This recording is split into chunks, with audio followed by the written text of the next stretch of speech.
श्रुतिस्मृतिपुराणानाम् आलयं करुणालयं नमामि भगवत्पादं शङ्करं लोकशङ्करम् शङ्करं शङ्कराचार्यं केशवं बादरायणं सूत्रभाष्यकृतौ वन्दे भगवन्तौ पुनः पुनः। ईश्वरो गुरुरात्मेति मूर्तिभेदविभागिने व्योमवद्व्याप्तदेहाय दक्षिणामूर्तये नमः।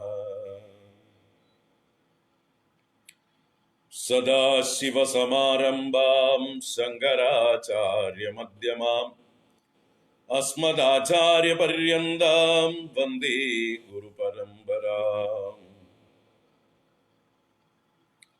शिवं शिवकरं शान्तं शिवात्मानं शिवोत्तमं शिवमार्गप्रणेतारं प्रणतोऽस्मि सदा शिवम्।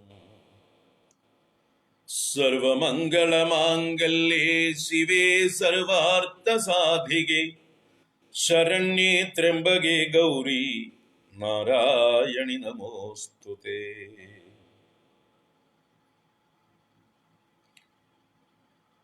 अज्ञानान्तर्गहनपतितान् आत्मविद्योपदेशैः त्रातुं लोकान् भवदवशिखा तापसम्पच्यमानान् मुक्त्वा मौनं वडविडविनो मूलतो निष्पदन्ति शम्भो मूर्तिश्चरति भुवने शङ्कराचार्यरूपा। शम्भो मूर्तिश्चरति भुवने शङ्कराचार्यरूपा। शम्भो मूर्तिश्चरति भुवने शङ्कराचार्यरूपा।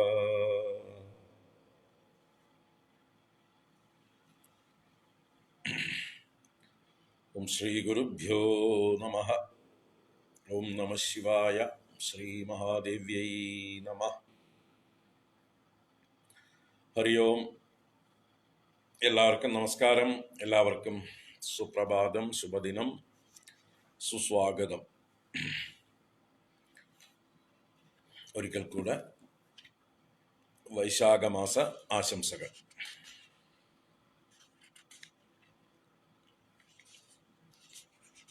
നമ്മൾ സൗന്ദര്യലഹരി സ്തോത്രമാണ് ഇവിടെ ശങ്കര സ്തോത്ര തരംഗിണി പരമ്പരയിൽ ഈ വ്യാഖ്യാന ക്ലാസ്സുകളിൽ ഇപ്പോൾ കണ്ടുകൊണ്ടിരിക്കുന്നത്. ഇന്ന് 23-ാം ദിവസമാണ്. സൗന്ദര്യലഹരിയിൽ വ്യാഖ്യാനത്തിൻ്റെ 13-ാം ദിവസമാണ്. നമ്മളിന്ന് 30-ാം ശ്ലോകം. അപ്പോൾ ഒന്നാമത്തെ ശ്ലോകവും 25 ഒന്നാം ശ്ലോകം ചൊല്ലിയിട്ട് 26 മുതൽ 30 വരെയുള്ള 5 ശ്ലോകങ്ങളും കൂടെ ചൊല്ലാം. അത് കഴിഞ്ഞ് നമുക്ക് തുടരാം. ആദ്യം ഒന്നാം ശ്ലോകം. ഓം ശ്രീ മഹാദേവ്യൈ നമഃ. ശിവശക്ത്യാ യുക്തോ യദി ഭവതി ശക്തഃ പ്രഭവിതും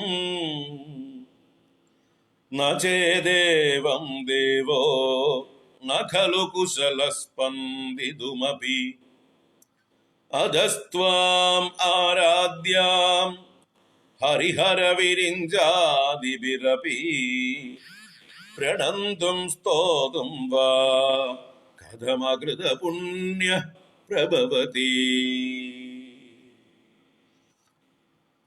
26-ാമത്തെ ശ്ലോകം. വിരിഞ്ചിഃ പഞ്ചത്വം വ്രജതി ഹരിരാപ്നോതി വിരതിം വിനാശം കീനാശോ ഭജതി ധനദോ യാതി നിധനം വിതന്ത്രീ മാഹേന്ദ്രീ വിദതിരഭി സമ്മീലിതദൃശാ മഹാസംഹാരേസ്മിൻ വിഹരതി സതി ത്വൽപതിരസൗ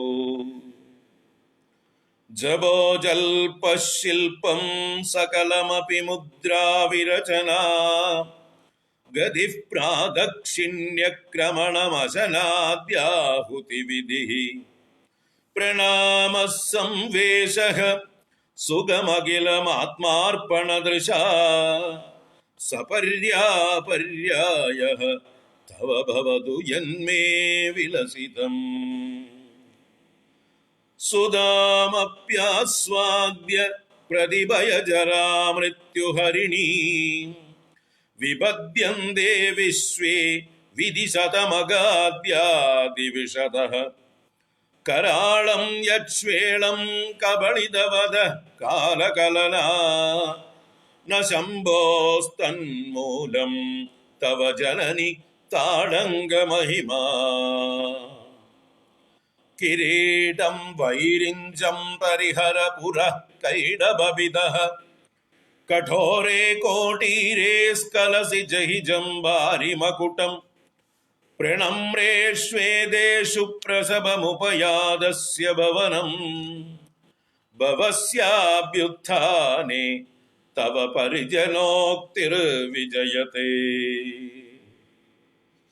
സ്വദേഹോദ്ഭൂതാഭിർഗൃണിഭിരണിമാദ്യാഭിരഭിദോ നിഷേവ്യേ നിത്യേ ത്വാം അഹമിതി സദാ ഭാവയതി യഃ കിമാശ്ചര്യം തസ്യ ത്രിണയന സമൃദ്ധിം ത്രിണയതോ മഹാസംവർത്താഗ്നിഃ വിരചയതി നീരാജനവിധിം.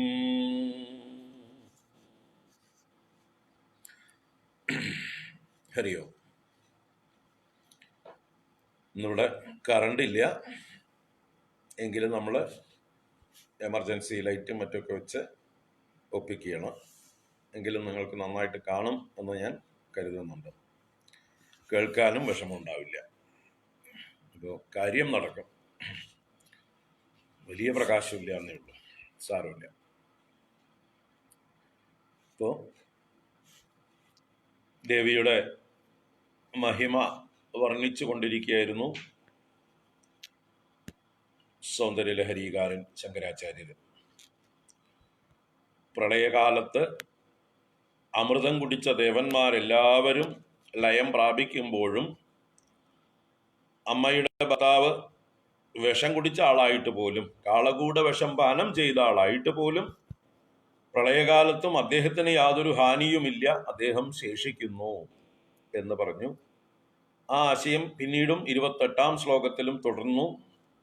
അല്ലെങ്കിൽ 26-ൽ പറഞ്ഞതിൻ്റെ തുടർച്ച തന്നെയായിരുന്നു 28. അപ്പൊ അതിന് കാരണം എന്താണെന്ന് വെച്ചാൽ, തന്മൂലം തവ ജനനി താടങ്ക മഹിമ, അലയോ ജനനി തന്മൂലം, അതിന് കാരണമായത് തവ താടങ്ക മഹിമ, അമ്മയുടെ താടങ്കത്തിന്റെ മഹിമയാകുന്നു. ദേവിയുടെ താടങ്കം എന്ന് പറഞ്ഞാൽ ദേവിയുടെ കാതിലെ അലങ്കാരം, ആഭരണം, തോട എന്നൊക്കെ പറയുന്ന എന്താണ് ദേവിയുടെ താടങ്കങ്ങൾ? സൂര്യചന്ദ്രന്മാരാണ് ദേവിയുടെ താടങ്കങ്ങൾ എന്ന് വെച്ചാൽ കാലസ്വരൂപന്മാരായിട്ടുള്ള സൂര്യനും ചന്ദ്രനും ദേവിയുടെ അലങ്കാരങ്ങളായിട്ട് ഉപമിച്ചിരിക്കുമ്പോൾ അവിടെ എന്താ അർത്ഥം? ദേവിയാണ് കാലത്തിൻ്റെ നിയന്താവ് അല്ലെങ്കിൽ നിയന്ത്രിണി എന്ന് പറയാം. അപ്പൊ കാലം ആരുടെ നിയന്ത്രണത്തിലിരിക്കുന്നുവോ അവളെയോ അവൾക്ക് വേണ്ടപ്പെട്ടവരെയോ ആ കാലത്തിന് ബാധിക്കാൻ സാധിക്കില്ല.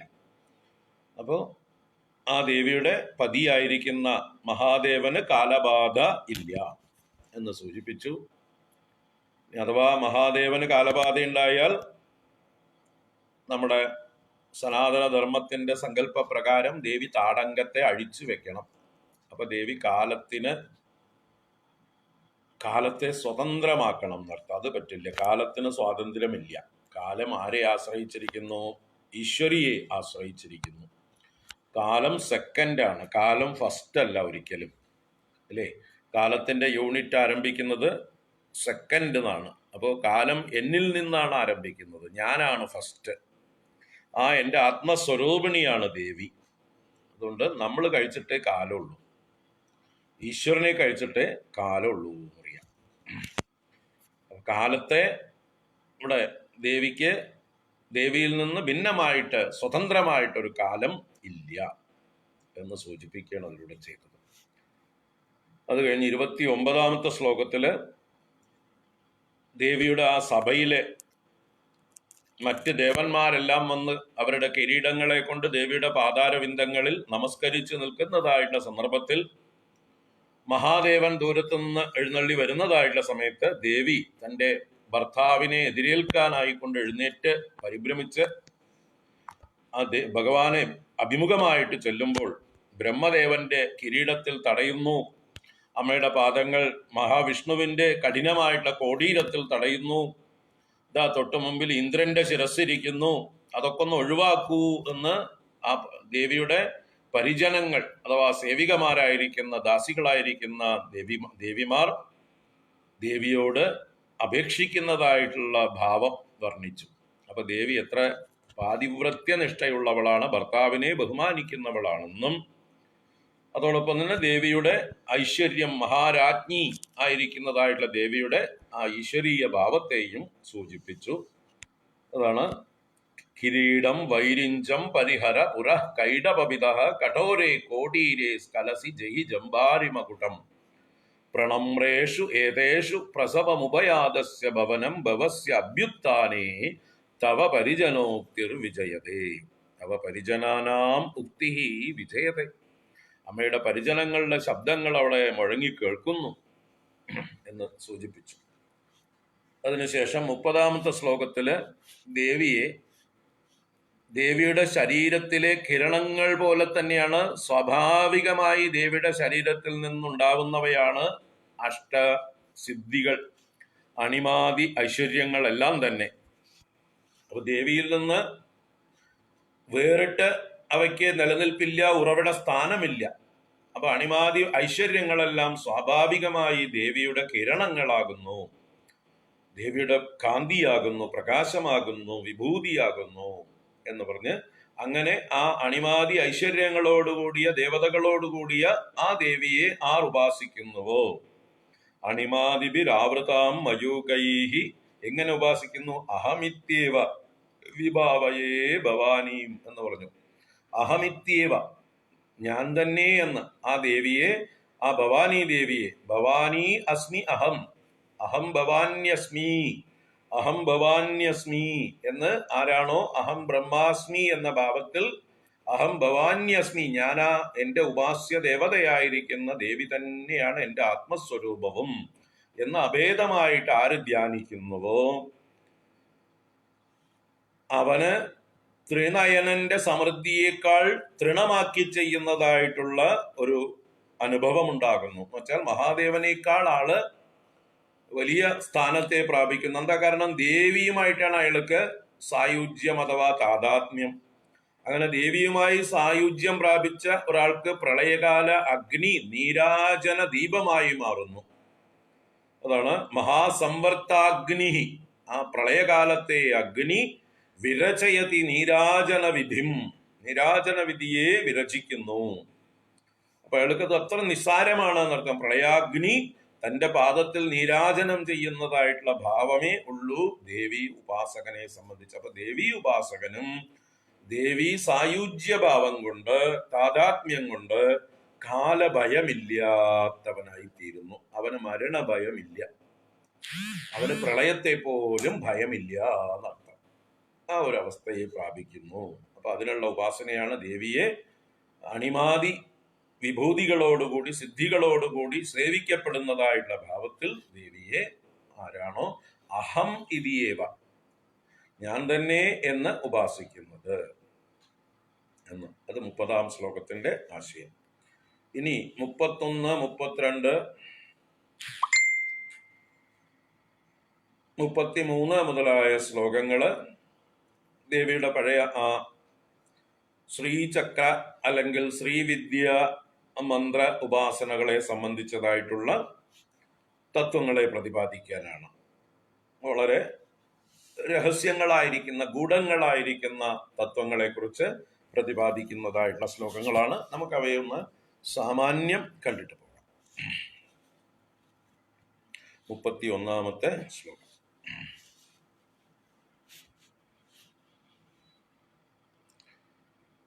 ചതുഷ്ഷ്ട്യാ തന്ത്രൈഃ സകലമതിസന്ധായ ഭുവനം സ്ഥിതസ്തത്തൽ സിദ്ധിപ്രസവ പരതന്ത്രൈഃ പശുപതിഃ പുനസ്ത്വം നിർബന്ധാത് അഖില പുരുഷാർത്ഥൈകഘടനാ സ്വതന്ത്രം തേ തന്ത്രം ക്ഷിതിതലമവാതീതരദിദം. അപ്പോ 31-ാമത്തെ ശ്ലോകം ദേവിയെ ഉപാസിക്കുന്നതായിട്ടുള്ള തന്ത്രത്തിന്റെ ഒരു മഹിമയെ സൂചിപ്പിക്കാൻ വേണ്ടിയിട്ടാണ്. ഇവിടെ ചതുഷ്ഷ്ട്യാ തന്ത്രൈഃ സകലം അതിസന്ധായ ഭുവനം സ്ഥിതഃ തത്തൽ സിദ്ധിപ്രസവ പരതന്ത്രൈഃ പശുപതിഃ. പശുപതിഃ, പശുപതിഃ ആരാണ്? പശൂനാം പതിഃ പശുപതിഃ. പശുക്കൾ എന്ന് പറഞ്ഞാല് ലോകത്തിലുള്ള സർവ്വജീവന്മാരും പശു സമാനന്മാരാണ്. ഭഗവാനാണ് അവരുടെയൊക്കെ പതി. മഹാദേവനാണ് എല്ലാവരുടെയും പാലകൻ, രക്ഷകൻ എന്നൊക്കെ അർത്ഥം. അപ്പൊ നമ്മള് ജീവന്മാരായിട്ടുള്ളവരൊക്കെ പശുക്കളും ഭഗവാൻ പശുപതിയും, മഹാദേവൻ പശുപതിയും. അങ്ങനെയുള്ള പശുപതി അദ്ദേഹം എന്ത് ചെയ്തു? സകലം ഭുവനം തത്തൽ സിദ്ധി പ്രസവ പരതന്ത്രൈഃ ചതുഷ്ഷ്ട്യാ തന്ത്രൈഃ ഭുവനം അതിസന്ധായ സ്ഥിതഃ. ലോകത്തിലുള്ള ആളുകളെ, ഈ പശുക്കളെയൊക്കെ പരിപാലിക്കുന്ന ആള് പശുക്കൾക്കൊക്കെ എന്താ പറയുക, സ്വന്തം സിദ്ധികൾക്കായിക്കൊണ്ടുള്ള മാർഗങ്ങളെയും നിർദ്ദേശിച്ചു, അല്ലെ? പശുപതിയല്ലേ ഭഗവാൻ. അപ്പൊ തന്നാൽ പാലിക്കപ്പെടുന്നതായിട്ടുള്ള ജീവന്മാർക്ക് അവരവരുടേതായിട്ടുള്ള സിദ്ധികൾ, സിദ്ധികൾ എന്ന് പറഞ്ഞാൽ പല അർത്ഥങ്ങളുണ്ട് അവിടെ.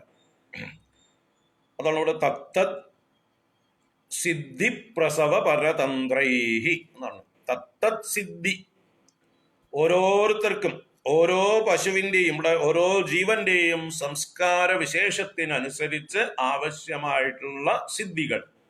സിദ്ധി എന്ന് പറഞ്ഞാൽ അവന്റെ ലക്ഷ്യം, അവന്റെ ജീവിതം. ഓരോരുത്തർക്കും ഓരോന്നാണ് വേണ്ടത് ജീവിതത്തിൽ. എല്ലാവർക്കും ഒരേ സാധനം കൊടുത്താൽ ആരും തൃപ്തരല്ല. അപ്പൊ ഓരോരുത്തർക്കും എന്താ വേണ്ട വെച്ചാൽ ഇഷ്ടം പോലെ തിരഞ്ഞെടുക്കാനുള്ളതായിട്ടുള്ള സ്വാതന്ത്ര്യം ഈ ലോകത്തിലുണ്ട്. ഈ ലോകത്തെ ഒരു യൂണിഫോം ആയിട്ടല്ല നിർമ്മിച്ചിരിക്കുന്നത്, ഇതിനെ യൂണിവേഴ്സ് ആയിട്ട് അല്ലെങ്കിൽ മൾട്ടിവേഴ്സ് ആയിട്ടാണ് സൃഷ്ടിച്ചിരിക്കുന്നത്, അല്ലെ? മൾട്ടിപ്ലിസിറ്റിയാണ് ഈ ലോകത്തിലെ ഒരു പ്രത്യേകത. ഓരോന്നും വ്യത്യസ്തങ്ങളാണ് ഈ ലോകത്തില്.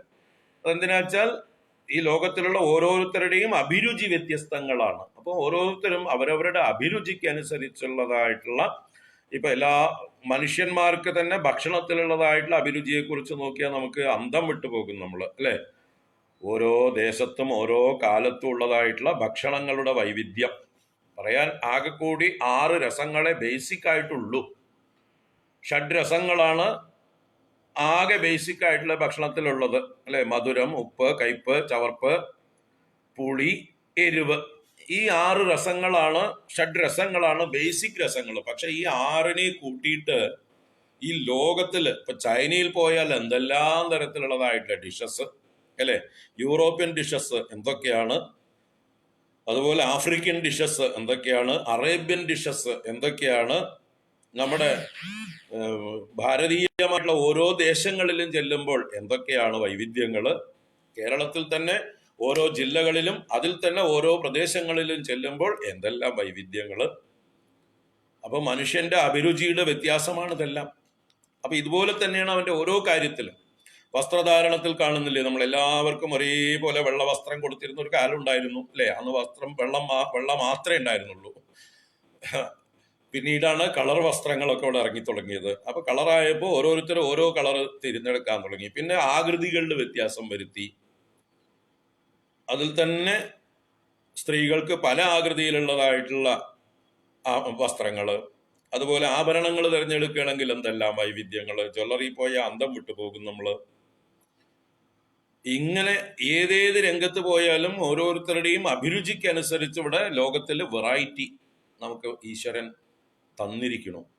അപ്പൊ അതുപോലെ ഇവിടെ നമ്മുടെ ഇഷ്ട സിദ്ധിക്കായിക്കൊണ്ട് 64 വിദ്യകളെ, അത് അല്ലെങ്കിൽ 64 തന്ത്രങ്ങളെ മഹാദേവൻ സൃഷ്ടിച്ചു എന്ന് പറയണം.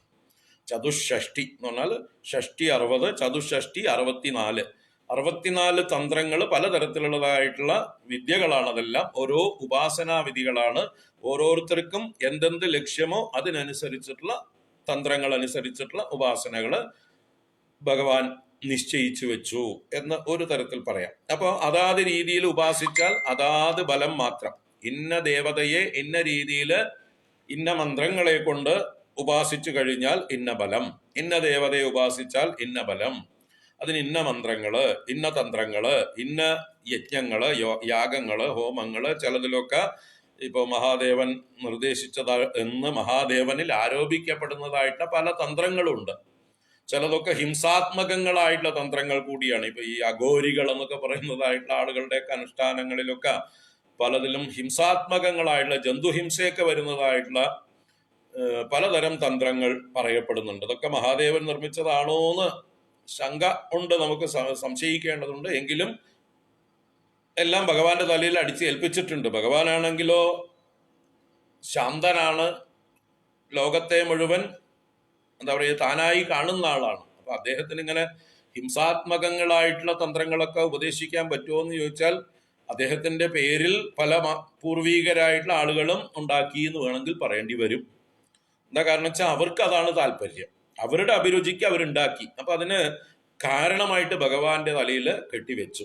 ഭഗവാനാണ് ഇന്ന തന്ത്രത്തിന്റെ ആള്, ഇന്ന പൂജാരീതികളുടെ ആള് എന്നൊക്കെ പറഞ്ഞ് ഭഗവാനിൽ ആരോപിച്ചു എന്ന് വേണമെങ്കിൽ പറയാം. ചില എന്താ പറയാ ഭഗവാന്റെ യഥാർത്ഥ ഭക്തന്മാരായിട്ടുള്ള ആളുകൾ അത് സമ്മതിച്ചു തരില്ല. കാരണം അൻപേ ശിവം, ശിവൻ എന്നാൽ സ്നേഹസ്വരൂപനാണ്. സ്നേഹസ്വരൂപനായിട്ടുള്ള ശാന്തസ്വരൂപനായിട്ടുള്ള കരുണാമൂർത്തിയായിട്ടുള്ള ഭഗവാൻ ഇങ്ങനെയൊക്കെയുള്ളതായിട്ടുള്ള ഘോരങ്ങളായിട്ടുള്ള പൂജാവിധികളൊക്കെ നിശ്ചയിച്ചു തരുമോ എന്നൊക്കെ ചിലര് തർക്കിക്കും, ശങ്കിക്കും. നമുക്കറിയില്ല, ഭഗവാനോട് തന്നെ ചോദിക്കണം. എന്തായാലും ഇങ്ങനെ കുറെ തന്ത്ര വിദ്യകളുണ്ട് എന്നറിയാം. അതൊക്കെ ഉണ്ടാക്കിയിട്ട് ലോകത്തിലുള്ള ആൾക്കാരെ അങ്ങോട്ട് പണി കൊടുത്തു. അവർക്കൊക്കെ നിങ്ങൾക്ക് വേണ്ടത് എടുത്തോളൂ, നിങ്ങൾ തിരഞ്ഞെടുത്തോളൂ, ഇതാ ഒരു സൂപ്പർ മാർക്കറ്റ് ഉണ്ട് എന്ന് പറഞ്ഞ് തന്ത്രങ്ങളുടെ ഒരു സൂപ്പർ മാർക്കറ്റ് ഭഗവാൻ എല്ലാവർക്കും വിഭജിച്ചു കൊടുത്തിട്ട് ഭഗവാൻ അങ്ങോട്ട് മിണ്ടാതിരുന്നു. വാസ്തവത്തിൽ ഭഗവാൻ എല്ലാവരെയും പറ്റിച്ചു എന്നാണ് ഇവിടെ പറയുന്നത്. നമ്മുടെ ഉപനിഷത്തില് ഒരു പറ്റിക്കൽ പ്രയോഗമുണ്ട്. ഏതുപോലെ പരാൻഷികാനി വിതൃണത് സ്വയംഭൂഃ തസ്മാത് പരാൻ പശ്യതി നാന്തരാത്മൻ കശ്ചിദ്ധീരഃ പ്രത്യഗാത്മാനമൈക്ഷത് ആവൃത്ത ചക്ഷുഃ അമൃതത്വമിച്ഛൻ എന്ന് മുണ്ടകോപനിഷത്തിൽ പറയും. എന്താണ് സ്വയംഭൂഃ എന്ന് പറഞ്ഞാൽ സൃഷ്ടികർത്താവായ ബ്രഹ്മദേവൻ പരാഞ്ചികാനി വ്യതൃണത്, ഖാനി എന്ന് പറഞ്ഞാല് ഇന്ദ്രിയാണി എന്നർത്ഥമാണ്. ഓട്ടകള്, നമ്മുടെ ശരീരത്തിലെ ദ്വാരങ്ങള്. ഖം എന്നാൽ ദ്വാരം, ആകാശം എന്നാണ് ശരിക്കുള്ള അർത്ഥം. അത് ഇവിടെ നമ്മുടെ ശരീരത്തിൽ വരുമ്പോൾ ശരീരത്തിലെ സ്പേസ് ഏതാണ്? ഓരോ ദ്വാരങ്ങളാണ് എന്ന് വെച്ചാൽ ഇന്ദ്രിയ ദ്വാരങ്ങളാണ്. അവയൊക്കെ പരാഞ്ചി, പരാങ്മുഖങ്ങളായിട്ട് ബഹിർമുഖങ്ങളായിട്ട് നിർമ്മിച്ച് ആ സ്വയംഭൂഹു വേതൃണത് നമ്മളെ വഞ്ചിച്ചു കളഞ്ഞു, അവയെ എന്താ പറയുക അർത്ഥമില്ലാതാക്കി എന്നാണ് അർത്ഥം. ഇന്ദ്രിയങ്ങൾ തന്നു, പക്ഷെ നമ്മളെ പറ്റിക്കുകയാണ് ചെയ്തത്. ഈ ഇന്ദ്രിയങ്ങളെ കൊണ്ട് നമുക്ക് പ്രയോജനമില്ലാതാക്കി, നമ്മളെ ബഹിർമുഖരാക്കി തീർത്തു. അതുകൊണ്ട് എന്തായി? തസ്മാത് പരാൻ പശ്യതി ന അന്തരാത്മൻ.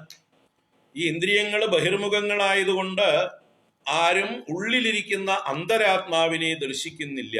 എല്ലാരും പുറത്തേക്ക് നോക്കിയിരിക്കുകയാണ്. പുറത്തുള്ള ബഹിർമുഖങ്ങളായി ബഹിർവസ്തുക്കളെ, വിഷയങ്ങളെ അനുഭവിച്ചുകൊണ്ടിരിക്കുകയാണ്. അപ്പൊ അങ്ങനെ നമ്മുടെ ഇന്ദ്രിയങ്ങളെ ബഹിർമുഖങ്ങളാക്കി ബ്രഹ്മദേവൻ സൃഷ്ടികർത്താവ് നമ്മളെ വഞ്ചിച്ചു എന്ന് അവിടെ ഉപനിഷത്തിലൊരു പ്രയോഗമുണ്ട്. എന്നാൽ അവരിൽ വെച്ച് ചില ധീരന്മാരായ വിവേകികളായിരിക്കുന്ന ഒരുവൻ കശ്ചിത് ധീരഃ പ്രത്യഗാത്മാനമൈക്ഷത്, അന്തരാത്മാവിനെ ദർശിക്കുന്നു. എങ്ങനെ? ആവൃത്ത ചക്ഷുഹു, ഈ പുറത്തേക്ക് നിർമ്മിച്ച കണ്ണുകളെയൊക്കെ ഇന്ദ്രിയങ്ങളെയൊക്കെ ഉള്ളിലേക്ക് മടക്കിയിട്ട് ആവൃത്ത ചക്ഷുഹു. എന്തിന്? അമൃതത്വം ഇച്ഛന്. കാരണം പുറത്ത് അമൃതത്വം ഇല്ല, പുറത്തെല്ലാം മർത്യങ്ങളാണ്, മരണസ്വഭാവമുള്ളതാണ്, മാറുന്നതാണ് ഈ ലോകം, അനിത്യമാണ് ഈ ലോകം എന്ന് മനസ്സിലാക്കിയിട്ട് ആ മാറ്റമില്ലാത്ത അമൃതത്വത്തെ അവൻ തൻ്റെ ഉള്ളിൽ, തൻ്റെ ആത്മാവിൽ ദർശിക്കാൻ വേണ്ടി ബഹിർമുഖതയെ ഉപേക്ഷിച്ച് അവൻ അന്തർമുഖനായിത്തീരുന്നു. അവനാണ് വിവേകി. അപ്പൊ കശ്ചിത് ധീര പ്രത്യേകാത്മാനമൈക്ഷത് ആവൃത്ത ചക്ഷുഹു അമൃതത്വമിച്ഛന് എന്ന് ഉപനിഷത്ത് പറഞ്ഞതുപോലെ ഇവിടെ ഭഗവാൻ രുദ്രൻ ലോകത്തെ മുഴുവൻ വഞ്ചിച്ചു. പലതരം ഉപായങ്ങളെ തന്നു. എന്നാ നിങ്ങൾക്ക് പണി, നിങ്ങൾക്ക് എന്താ വേണ്ട വെച്ചാൽ ഓരോ സിദ്ധികൾക്കായിക്കൊണ്ട് ഓരോ ഉപാസന ചെയ്തോളൂ, ഓരോ താന്ത്രിക വിദ്യകൾ അഭ്യസിച്ചോളൂ എന്ന് ഒരർത്ഥം. മറ്റൊരർത്ഥം പറഞ്ഞാൽ ഈ 64 കലകൾ എന്നും വേണമെങ്കിൽ പറയാം. ലോകത്തിലുള്ള പല തരത്തിലുള്ളതായിട്ടുള്ള കലകളെയും 64 പറയാം. അപ്പൊ ഈ 64 കലകൾ കൊണ്ട് നമുക്ക് എന്താ നേട്ടം? ഭൗതികമായിട്ടുള്ള നേട്ടമേ ഉള്ളൂ. ഭൗതിക വിഷയങ്ങളുടെ അനുഭവം, ഭൗതിക സുഖങ്ങളുടെ അനുഭവം, അത്രയേ ഉള്ളൂ. അപ്പൊ അങ്ങനെ 64 കലകളുടെയും നിർമ്മാതാവും ഭഗവാൻ തന്നെയാണ്. അപ്പൊ തന്ത്രങ്ങളുടെ ആണെങ്കിലും കലകളുടെ ആണെങ്കിലും രണ്ടർത്ഥത്തിലും എടുക്കാം. വ്യാഖ്യാതാക്കൾ പല രീതിയിൽ അഭിപ്രായ വ്യത്യാസം പ്രകടിപ്പിക്കുന്നുണ്ട്. നമുക്ക് രണ്ടിന്റെയും നന്മകളൊക്കെ എടുക്കാം. എന്തായാലും 64 കലകളാണെങ്കിലും 64 തന്ത്രങ്ങളാണെങ്കിലും ഒക്കെ അല്പങ്ങളായിട്ടുള്ള ഭൗതിക നേട്ടങ്ങൾ മാത്രം നൽകുന്നതാണ്. അപ്പൊ ഇത് കണ്ടിട്ട് ജനങ്ങള് കഷ്ടപ്പെടുന്നത് കണ്ട് ദേവി ആരാണ്? ജഗദംബിക, നമ്മുടെയൊക്കെ അമ്മ അല്ലെ? അമ്മയ്ക്ക് മക്കളോടുള്ള കാരുണ്യം തോന്നി. എന്താ ഇത് കാണിച്ചു വെച്ചത് എന്ന് മഹാദേവനോട് ചോദിച്ചു. അല്ലെ? അച്ഛനെ അമ്മ ചീത്ത പറയുന്ന പോലെ മക്കളെ പറ്റിക്കുന്നതിന്, അച്ഛനും മക്കളും കൂടി കളിക്കുന്നതായിട്ടുള്ള സമയത്ത് ചിലപ്പോൾ അച്ഛൻ മക്കളെ തോൽപ്പിക്കുന്നതും പറ്റിക്കുന്നതും ഒക്കെ ആയിട്ടുള്ള രംഗം കണ്ടുകൊണ്ട് അമ്മ വന്നാൽ എന്ത് പറയും? എന്താ ഈ കാണിക്കണത്? കള്ളക്കളി കളിക്കണ്ട, മക്കളെ പറ്റിക്കരുത് എന്ന് പറഞ്ഞുകൊണ്ട് മക്കൾക്ക് അനുകൂലമായിട്ട് അമ്മ നിൽക്കും. അതുപോലെ ഇവിടെ ജഗദീശ്വരി, ജഗദംബികയായിട്ടുള്ള അമ്മ മഹാദേവനോട് പറഞ്ഞു, എന്നാലും ഇത് ഇത്തിരി കഠിനമായി പോയി. ജനങ്ങൾക്ക് ഏറ്റവും പ്രയോജനപ്രദമായിരിക്കുന്ന, മോക്ഷദായകമായിരിക്കുന്ന അല്ലെങ്കിൽ ചതുർവിധ പുരുഷാർത്ഥങ്ങളെയും ഒന്നിച്ചു കൊടുക്കാൻ, ധർമ്മ അർത്ഥ കാമ മോക്ഷങ്ങളാകുന്ന 4 പുരുഷാർത്ഥങ്ങളെയും കൊടുക്കാൻ പര്യാപ്തമായിട്ടുള്ള ഒരു വിദ്യ, ഒരു തന്ത്രത്തെ അങ്ങ് ഉപദേശിക്കൂ എന്നുകൂടെ ഭഗവാനോട് പറഞ്ഞിട്ടാണ് ഭഗവാൻ ഈ ശ്രീവിദ്യാ തന്ത്രം എന്ന് പറയുന്നതായിട്ടുള്ള ദേവിയെ ഉപാസിക്കുവാനുള്ളതായിട്ടുള്ള വിദ്യയെ ലോകത്തിനായിക്കൊണ്ട് അവതരിപ്പിച്ചത് എന്നാണ് ഇതിലെ വിഷയം. അതാണ് 31-ാം ശ്ലോകം. ചതുഷ്ഷ്ട്യാ തന്ത്രൈഹി സകലം അതിസന്ധായ ഭുവനം സ്ഥിത തത്തത് സിദ്ധി പ്രസവ പരതന്ത്രൈഹി പശുപതി. ഇപ്പൊ പശുപതി ഈ ഭുവനത്തിനായിക്കൊണ്ട് തത്തൽ സിദ്ധി പ്രസവ പരതന്ത്രൈഹി, തത്തൽ സിദ്ധി പ്രസവ, അതാത് സിദ്ധികളെ മാത്രം പ്രസവിക്കുന്ന ഒരു പാരതന്ത്ര്യത്തോടു കൂടിയത്, പരിമിതിയോട് കൂടിയത്. ഒരുപാട് കാര്യങ്ങൾ ചെയ്താൽ ഇത്തിരി ഫലം, അങ്ങനെയുള്ളതായിട്ടുള്ള അല്ലെ കഷ്ടപ്പാടുകളെ കൊടുത്ത് ഭുവനം സകലം അതിസന്ധായ, മുഴുവൻ ലോകങ്ങളെയും അതില് എൻഗേജ് ചെയ്തിട്ട്, ജനങ്ങളെ മുഴുവൻ കുരുക്കിയിട്ടിട്ട്, തന്ത്രങ്ങളിൽ കുരുക്കിയിട്ട് ഭഗവാൻ പശുപതി സ്ഥിത, അദ്ദേഹം സ്ഥിതനായി. അല്ലെ? ഇപ്പൊ പശുക്കളെ മേയ്ക്കാൻ പോകുന്നതായിട്ടുള്ള എന്താ പറയുക, ഇടയന്മാര് എന്ത് ചെയ്യും? പശുക്കളെ അവർ ഓടിപ്പോവാതിരിക്കാനുള്ള രീതിയിലുള്ള ഒരു ഭാഗത്തേക്ക് കൊണ്ടുപോയി ആക്കിയിട്ട് അവയ്ക്ക് വേണ്ട ഒരു പ്രൊട്ടക്ഷൻ ഉണ്ട് എന്നുള്ളതായിട്ടുള്ള ഒരു വ്യവസ്ഥ ഉണ്ടെങ്കിൽ അദ്ദേഹത്തിന് സ്വൈരമായിട്ടൊരു ഭാഗത്ത് വിശ്രമിക്കാം. അതല്ലെങ്കിലോ തുറന്നു കിടക്കുന്നതായിട്ടൊരു സ്ഥലമാണെങ്കിൽ പശുക്കൾ ഇങ്ങനെ കണ്ട മാതിരി പല വഴിക്കും പോയിക്കൊണ്ടിരിക്കും. അപ്പൊ അയാൾ എല്ലാവരുടെയും പുറകെ ഓടേണ്ടി വരും. അപ്പൊ അദ്ദേഹത്തിന് വിശ്രമം ഇല്ലാതായി പോകും. അപ്പോ എല്ലാവർക്കും പണി കൊടുത്തിട്ട് മഹാദേവൻ വിശ്രമിച്ചു. ഇത് കണ്ടിട്ട് ദേവി എന്ത് ചെയ്തു? പുനഃ ത്വന്നിർബന്ധാത്, അല്ലയോ ദേവി, അമ്മയുടെ നിർബന്ധം കൊണ്ട് അഖില പുരുഷാർത്ഥൈക ഘടനാ സ്വതന്ത്രം, അഖില പുരുഷാർത്ഥങ്ങളും ഏകഘടനാ സ്വതന്ത്രം, ഒന്നിൽ ഘടിപ്പിച്ചിരിക്കുന്ന സ്വതന്ത്രമായ, അതിനോട് ബന്ധപ്പെട്ട് വേറൊന്നും അനുഷ്ഠിക്കേണ്ടതില്ല, ഇത് മാത്രം മതി. ഒരൊറ്റ തന്ത്രം അനുഷ്ഠിച്ചാൽ അത് 4 പുരുഷാർത്ഥങ്ങളെയും ധർമ്മ അർത്ഥ കാമ മോക്ഷ, അതാണ് അഖില പുരുഷാർത്ഥ ഏകഘടനാ സ്വതന്ത്രം, ഒന്നിൽ തന്നെ ഘടിപ്പിച്ചിരിക്കുന്നു. 4 പുരുഷാർത്ഥങ്ങളും ഒന്നിൽ ഘടിപ്പിച്ചിരിക്കുന്ന സ്വതന്ത്രമായിരിക്കുന്ന തേ തന്ത്രം, അമ്മയുടെ തന്ത്രത്തെ, ദേവി ഉപാസനാ സമ്പ്രദായത്തെ ക്ഷിതിതലം അവാതീതരത് ഇതം, ഈ ക്ഷിതിതലത്തിലേക്ക് അവതരിപ്പിച്ചു എന്നർത്ഥമാണ്. അവതരിപ്പിച്ചു എന്ന് പറഞ്ഞാൽ ഇറക്കി കൊടുത്തു, ലോകത്തിലേക്ക് സംഭാവന ചെയ്തു. ആര്? മഹാദേവൻ. അപ്പൊ ലോകത്തെ മുഴുവൻ അനുഗ്രഹിക്കാൻ അമ്മയുടെ പ്രത്യേക നിർബന്ധപ്രകാരം അമ്മയെ ഉപാസിക്കുവാനുള്ള, അമ്മയെ ഉപാസിച്ചാൽ 4 പുരുഷാർത്ഥങ്ങളും സുലഭമായി ലഭിക്കും എന്നുള്ളത് കൊണ്ട് ആ ഏകമായിരിക്കുന്ന തന്ത്രത്തെ വേറൊരു തന്ത്രവും ഇതിനോട് കെട്ടിച്ചേർക്കേണ്ട ആവശ്യമില്ല. ഇത് ചെയ്തിട്ട് ശ്രീവിദ്യോപാസന ചെയ്തിട്ട് പിന്നെ മറ്റേ യാഗം ചെയ്യൂ, മറിച്ച യാഗം ചെയ്യൂ, ആ പൂജ ചെയ്യൂ, ഈ പൂജ ചെയ്യൂ എന്നൊന്നുമില്ല. ഇതൊന്നു മതി. അങ്ങനെ ഏക ഘടനയോടുകൂടിയ എല്ലാ പുരുഷാർത്ഥങ്ങളെയും ഒന്നിൽ ഘടിപ്പിച്ചിട്ടുള്ള തേ തന്ത്രം ഭൂമിയിലേക്ക് മഹാദേവൻ അവാതീതരത് എന്നാണ്. അതിതരത് എന്ന് പറഞ്ഞാൽ തരിപ്പിച്ചു. അവ എന്നുള്ളത് കൂടി അതിൽ ചേർത്തപ്പോ അവതരിപ്പിച്ചു എന്നർത്ഥം. അവാതീതരത് ഇതം ക്ഷിതിതലം.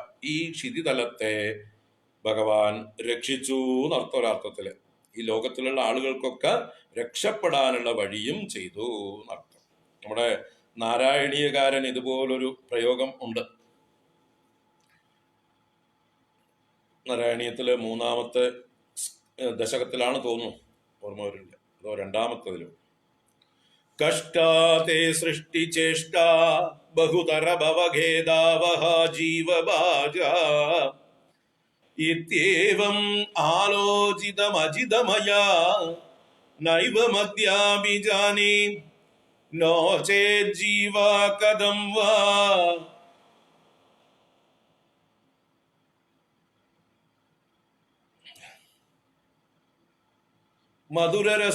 മധുരരസതരം ത്വദ്വപുശ്ചിദ്രസാർദ്രം നേത്രൈ ശ്രോത്രൈശ്ച പീത്വാ പരമരസസുധാംബോധിപൂരേരമേരൻ. നാരായണീയ കർത്താവ് ഗുരുവായൂരപ്പനോട് ചോദിക്കുന്നുണ്ട്, ഭഗവാനെ, ഞാൻ പണ്ട് വിചാരിച്ചിട്ടുണ്ട്, പൂർവം ആലോചിതം ഏവം, ഇങ്ങനെ ഞാൻ ആലോചിച്ചു. എങ്ങനെ? കഷ്ടാതേ സൃഷ്ടിചേഷ്ട ബഹുതര ഭവഖേദാവഹ ജീവഭാജ. അങ്ങയുടെ ഈ സൃഷ്ടി വ്യാപാരം ഉണ്ടല്ലോ, അത് മഹാകഷ്ടമായി പോയി. എന്തിനാ ഈ ജനങ്ങൾക്ക് പണി കൊടുക്കാൻ വേണ്ടി, അല്ലെ? ജീവഭാജാം ബഹുതര ഭവഖേദാവഹ തേ സൃഷ്ടിചേഷ്ട കഷ്ട ഇത്യേവം ആലോചിതം അജിത മയാ. അല്ലയോ അജിത മയാ ഏവം ആലോചിതം പൂർവം. പണ്ട് ഞാൻ അങ്ങനെ കരുതിയിട്ടുണ്ട്. ഭഗവാൻ എന്തിനാ ഈ സംസാര സാഗരത്തെ നിർമ്മിച്ച് ഇതിനകത്ത് കുറെ ജീവന്മാരെ കൊണ്ടിട്ട് ഇങ്ങനെ മുക്കി കൊല്ലുന്നത്, പാടുപെടുത്തുന്നത്, മുങ്ങി പൊങ്ങുന്നു ആളുകള്? ഇവരെ ഒരു കരയ്ക്ക് അടുപ്പിച്ചൂടെ? ഈ സൃഷ്ടി വ്യാപാരം വേണ്ടാന്ന് വെച്ചൂടെ? എല്ലാവരെയും അങ്ങോട്ട് വൈകുണ്ഠത്തിൽ അങ്ങോട്ട് സ്വസ്ഥായിട്ട് ഇരുത്തിയാ പോരായിരുന്നോ? എന്തിനാ എല്ലാവരെയും ഇങ്ങോട്ടേക്ക് ഇറക്കി വിട്ടത് എന്ന് പൂർവം ആലോചിതം അജിതമയ. എന്നാൽ നൈവ മദ്യാഭിജാനേ, അദ്യ ഏവം ന അഭിജാനെ, ഞാൻ ഇപ്പൊ അങ്ങനെ കരുതുന്നില്ല. എന്താ കാരണം? ഗുരുവായൂരപ്പനെ കണ്ടപ്പോ കാരണം ആദ്യമേ പറഞ്ഞു എന്താണ്? ഹന്ത ഭാഗ്യം ജനാനാം എന്ന് പറഞ്ഞു 1-ാമത്തെ ശ്ലോകത്തിൽ തന്നെ. അയ്യോ, ലോകത്തിന്റെ ഒരു ഭാഗ്യം എന്ത് പറയാനാണ് എന്ന് അതിശയിച്ചു. അപ്പൊ അങ്ങനെയുള്ള ആ ത്വദ്വപു മധുരതരമായിരിക്കുന്ന അങ്ങയുടെ ഈ മൂർത്തി ഉണ്ടല്ലോ, ഈ ഗുരുവായൂരപ്പന്റെ മൂർത്തി, നേത്രൈ ശ്രോത്രൈശ്ച പീത്വ, കണ്ണുകൊണ്ടും കാതുകൊണ്ടും പാനം ചെയ്ത് ഭഗവാന്റെ കഥകളും കീർത്തനങ്ങളും പാനം ചെയ്തും ഭഗവാന്റെ അലങ്കൃതങ്ങളായിരിക്കുന്ന മനോഹര രൂപങ്ങളെ കൺകുളിർക്കെ കണ്ടും നേത്രൈ ശ്രോത്രൈശ്ച പീത്വ പരമരസ സുധാംബോധിപൂരേരമേരൻ. പരമരസ സുധാംബോധിപൂരെ, പരമരസ ആനന്ദപൂർണമായിരിക്കുന്ന അമൃത സമുദ്രത്തിൽ രമേരൻ, അവര് രമിച്ചോളും. അപ്പോ ഈ ലോകത്തിൽ വന്നിരിക്കുന്ന ജീവന്മാർക്ക് രക്ഷപ്പെടാനുള്ള വഴിയും ഈശ്വരൻ നൽകിയിട്ടുണ്ട്. പക്ഷെ ചിലർക്ക് അത് കാണുന്നില്ല, ചിലർ അത് കണ്ടുപിടിക്കുന്നില്ല. മൂഢന്മാരായിട്ടുള്ള ആളുകൾ അതിന് പരാങ്മുഖന്മാരായി വീണ്ടും സംസാര സാഗരത്തിന്റെ അഗാധ കയങ്ങളിൽ ചെന്ന് മുങ്ങിപ്പൊങ്ങി കഷ്ടപ്പെടുന്നു. ഭാഗ്യവാന്മാരായിട്ടുള്ള സുഹൃതികളായിട്ടുള്ള ആളുകളാകട്ടെ ഇതുപോലെയുള്ള ഉത്തമ മാർഗങ്ങളെ കണ്ടുപിടിക്കുന്നു. അപ്പോ ഗുരുവായൂരപ്പ ഭക്തന്മാര് ഗുരുവായൂരപ്പനെ കാണുന്നതോടുകൂടി അവർക്ക് രക്ഷപ്പെടാനുള്ള വഴി അവർ കണ്ടുപിടിക്കുന്നു. ഒരു വലിയ കപ്പല് കിട്ടിയതുപോലെയാണ് ഈ സാഗരത്തിൽ നിന്ന് രക്ഷപ്പെടാൻ. അപ്പൊ അതുപോലെ അതിന് സമാനമായിട്ടൊരു ശ്ലോകമാണ് ഇവിടെ ശങ്കരാചാര്യരാണ് ഇത് ആദ്യം രചിച്ചത്. മേൽപ്പത്തൂർ പിന്നെ രചിച്ചു. ഇപ്പൊ പറഞ്ഞു 64 തന്ത്രങ്ങളെ കൊണ്ട് ഈ ലോകത്തെ മുഴുവൻ പണി കൊടുത്തതായിട്ടുള്ള മഹാദേവൻ പിന്നീട് ദേവിയുടെ റെക്കമെൻഡേഷൻ കൊണ്ട് 4 പുരുഷാർത്ഥങ്ങളെയും ഒറ്റ തന്ത്രത്തിലൂടെ സാധ്യമാക്കാൻ വേണ്ടി എല്ലാ സിദ്ധികളും ഒന്നിൽ തന്നെ സമന്വയിപ്പിച്ചുകൊണ്ടുള്ള ആ ദേവീപരമായിട്ടുള്ള ശ്രീവിദ്യാ ഉപാസനയെ, ആ തന്ത്രമാർഗത്തെ അങ്ങ് ഭൂമിയിലേക്ക് അവതരിപ്പിച്ച് ഭൂമിയെ രക്ഷിച്ചു, മഹാദേവൻ രക്ഷിച്ചു എന്ന് പറയുന്നുണ്ട്. അർത്ഥം മനസ്സിലാക്കിക്കൊണ്ട് ആ ശ്ലോകം ചൊല്ലാം. ചതുഷ്ഷ്ട്യാ തന്ത്രൈഃ സകലമതിസന്ധായ ഭുവനം സ്ഥിതസ്തത്തൽ സിദ്ധിപ്രസവ പരതന്ത്രൈഃ പശുപതിഃ പുനസ്ത്വന്നിർബന്ധാത് അഖില പുരുഷാർത്ഥൈക ഘടനാ സ്വതന്ത്രം തേ തന്ത്രം ക്ഷിതിതലമവാതീരദതിദം. അടുത്ത ശ്ലോകം ദേവിയുടെ പഞ്ചദശാക്ഷരി മന്ത്രത്തെ സൂചിപ്പിക്കുന്നതാണ്. പഞ്ചദശാക്ഷരി എന്ന് പറഞ്ഞാൽ 15 അക്ഷരങ്ങളുള്ളതായിട്ടുള്ള ത്രിപുരസുന്ദരി മന്ത്രം. ആ മന്ത്രത്തിന്റെ ഒരു സൂചനയായിട്ടുള്ളതാണ് അടുത്ത 32ാമത്തെ ശ്ലോകം. ശിവശക്തികാമ ക്ഷിതിരദരവി ശീതകിരണഃ സ്മരോഹം സശക്രസ്തദനുച പരാമാരഹരയഃ അമീഹൃല്ലേഖാഭിഃ തിസൃഭിരവസാനേഷു ഘടിതാ ഭജന്തേ വർണ്ണാസ്തേ തവ ജനനി നാമാഭയവതാം. അപ്പോ 15 കാര്യങ്ങളെ പറഞ്ഞിട്ട്, അല്ലെങ്കിൽ 12 കാര്യങ്ങളെ പറഞ്ഞു. പിന്നെ അതിലൂടെ 3 പ്രാവശ്യം ഹ്രീങ്കാരവും ചേർക്കുന്ന കാര്യത്തെക്കുറിച്ചും പറഞ്ഞു. അങ്ങനെയുള്ള ആ 15 അക്ഷരങ്ങളെ കൊണ്ട് തേ നാമാവയവതാം തവ നാമാവയവതാം ഗഡിത വർണ്ണാഹ ഗഡിത, അമ്മയുടെ നാമത്തിന്റെ അവയവങ്ങളായിരിക്കുന്ന വർണ്ണങ്ങളെ കൊണ്ട് ഘടിപ്പിച്ചു വെച്ചു എന്നാണ്. അപ്പൊ ഈ 15 അക്ഷരങ്ങളെ കൊണ്ട് ദേവിയുടെ ശ്രീവിദ്യാ മന്ത്രത്തെ ഘടിപ്പിച്ചു വെച്ചു എന്നാണ് പറയുന്നത്. അപ്പൊ ഏതൊക്കെയാണ് ഇവിടെ പറയുന്നത്? ശിവഃ, ശക്തിഃ, കാമഃ, ക്ഷിതിഃ. ആദ്യത്തെ 4 പറഞ്ഞു. പിന്നെ അധ എന്നുള്ളൊരു ശബ്ദമുണ്ട്. അപ്പൊ അധ എന്ന് പറഞ്ഞാലോ പിന്നീട്. അപ്പൊ ആദ്യത്തത് 4 ആയിട്ട് എടുക്കുക. ശിവഃ, ശക്തിഃ, കാമഃ, ക്ഷിതിഃ.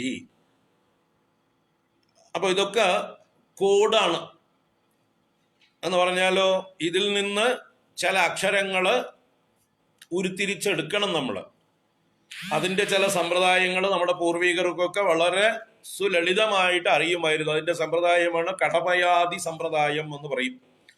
ഓരോ അക്ഷരങ്ങൾക്കും ഓരോ സംഖ്യ കൊടുത്തിട്ട് ഒരു വാക്ക് പറഞ്ഞാൽ ആ വാക്കിനൊരു സംഖ്യയുണ്ട്. പിന്നെ ആ വാക്കിന്റെ സംഖ്യ അവര് എടുക്കും. അപ്പൊ ആ വാക്കിന്റെ സംഖ്യ വെച്ചിട്ട് പിന്നെ അത് ഏത് അക്ഷരമാണെന്നും അവര് അനുമാനിച്ചെടുക്കും.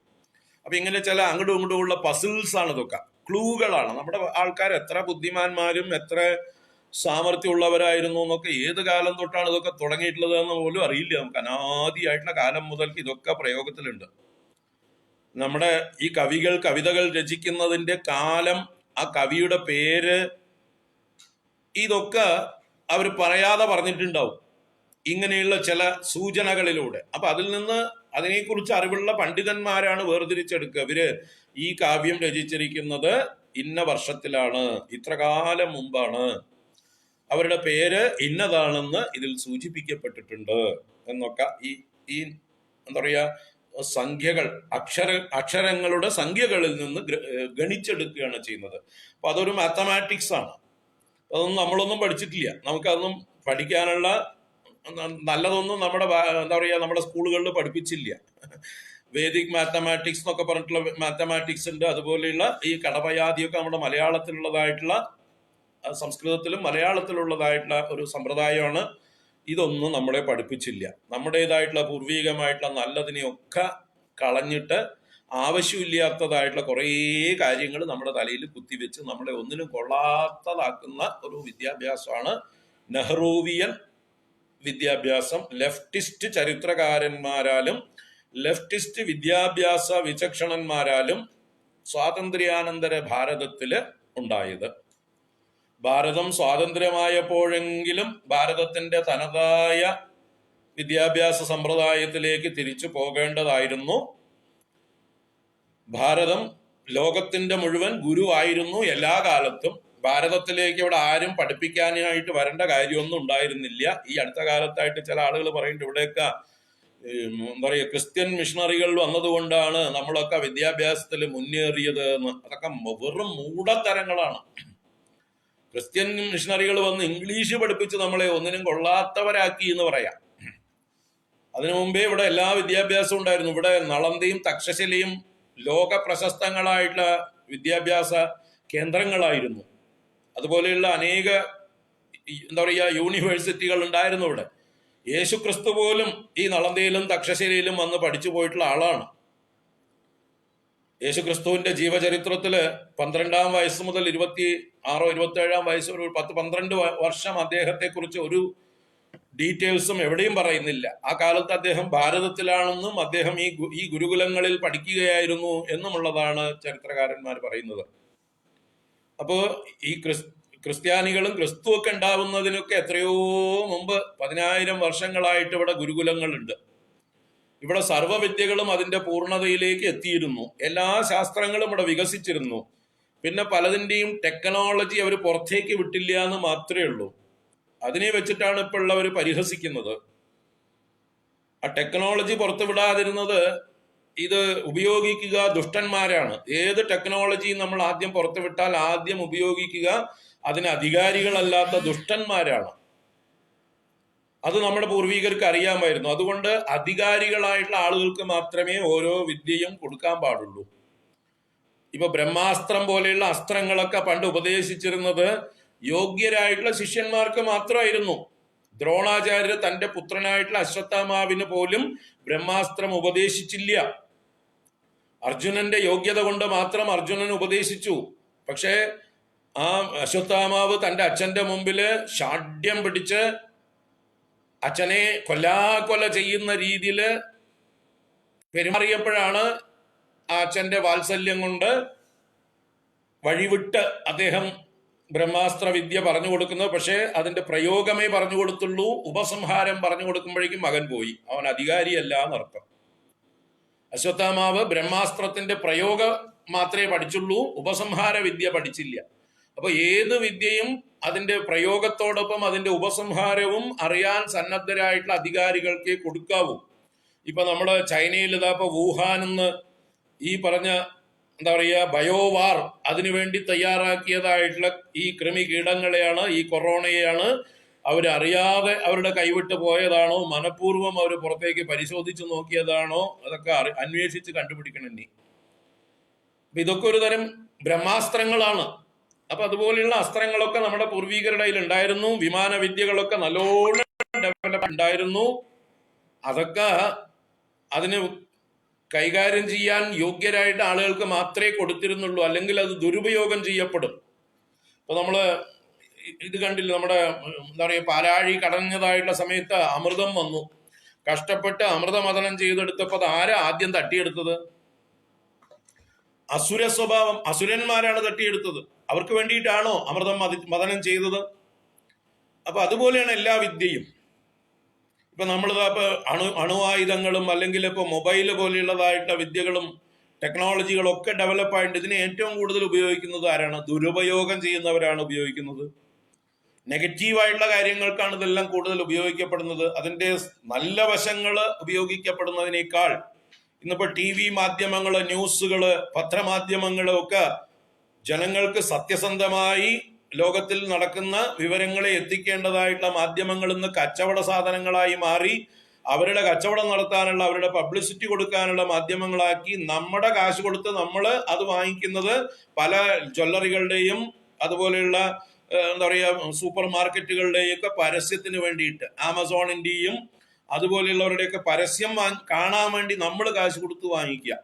എന്നിട്ട് അവർ എഴുതുന്നതായിട്ടുള്ള വാർത്തകളോ അത്യന്തം നെഗറ്റീവായിട്ടുള്ള വാർത്തകള്, തെറ്റായിട്ടുള്ള വാർത്തകള്, രാഷ്ട്രീയമായിട്ടുള്ള അവരുടെ ലക്ഷ്യം വെച്ചുകൊണ്ടുള്ള വാർത്തകള്, ശരിയായിട്ടുള്ള സത്യത്തെ മറച്ചു വെച്ചുകൊണ്ടുള്ളതായിട്ടുള്ള വാർത്തകൾ. അപ്പൊ ഇതെല്ലാം അസുരന്മാരുടെ കയ്യിലേക്കാ പോകുക. ഏത് വിദ്യയും ആദ്യം അടക്കമുള്ളവരുടെ കയ്യിലെ അതാത് വിദ്യകൾ കൊടുക്കാവൂ എന്ന് നമ്മുടെ പൂർവികർക്ക് നല്ല നിശ്ചയം ഉണ്ടായിരുന്നു. അതുകൊണ്ടാണ് പല വിദ്യകളും അന്യം നിന്ന് പോയത്.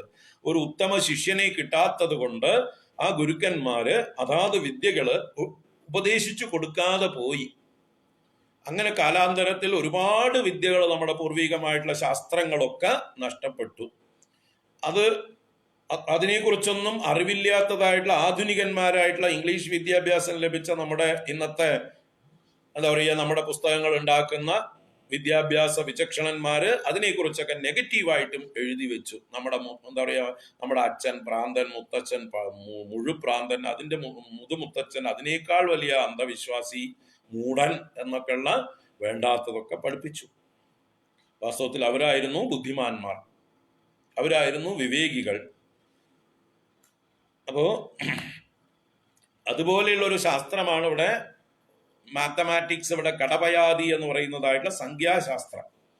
അത് പ്രകാരം ഇവിടെ ഓരോരോ അക്ഷരങ്ങൾക്ക്, ഓരോ വാക്കുകൾക്ക് ഓരോ സംഖ്യകളുണ്ട്, അതിനനുസരിച്ച് അക്ഷരങ്ങൾ. അപ്പൊ ഇവിടെ ശിവ, ശക്തി, കാമ, ക്ഷിതിഹി എന്ന് 4 പ്രയോഗങ്ങൾ, 4 പദങ്ങൾ. ശിവൻ, ശക്തി, കാമം, ക്ഷിതി. ഇത് കോഡ് ഭാഷയാണ്. അപ്പൊ അതിൽ നിന്ന് 4 അക്ഷരങ്ങളാണ് ഉരുത്തിരിഞ്ഞു വരുന്നത്.